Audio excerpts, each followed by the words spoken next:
Hello everyone, and welcome to this week's lecture in English 111 College Rhetoric. This week we're going to be discussing arguments and research papers. So what exactly is an argument?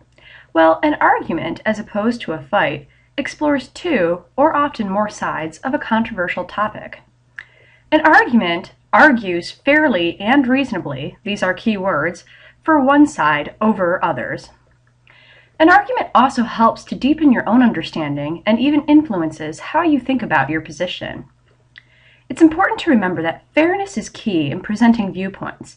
You want to appear to be fair-minded to your audience because then they will like and trust you, and also be more easily persuaded to your particular side. An argument offers a balanced approach which differs from argumentation from mere commentary on a particular topic. Arguing effectively and persuasively is an essential lifelong skill that can be used both in the classroom and well outside of the classroom in your own professional lives. How do we construct an argument? Well, first, you have an introduction that states the issue being debated.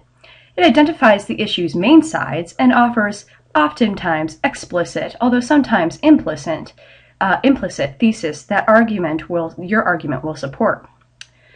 It also offers an objective summary, and of course, objective is key here. Again, you want to list fairly all the opposing views, even their strengths.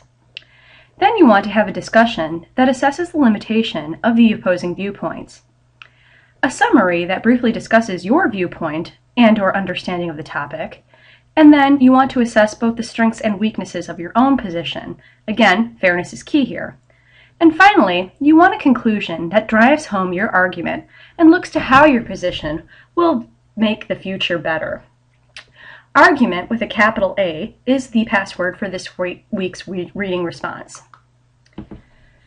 Next, you're going to think about how are you going to invent the content of your particular argument. You're going to want to choose a topic or question narrow enough for you to manage while also offering new insights. Topics that are too broad or well-worn make it difficult to say anything new or interesting.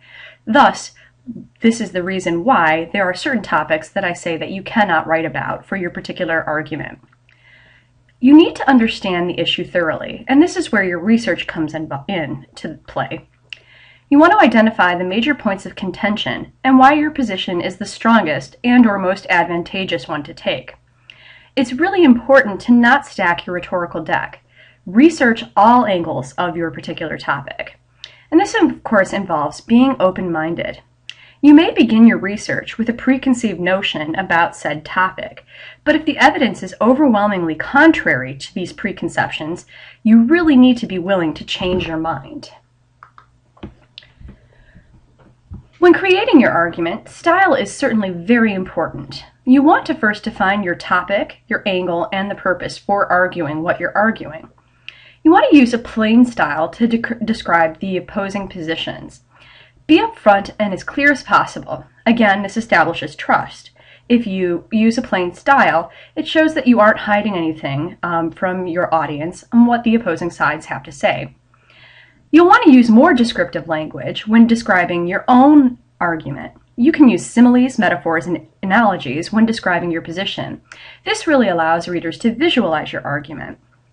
You want to define terms that may be unfamiliar to your audience, again, to make sure that they understand exactly what it is you're saying.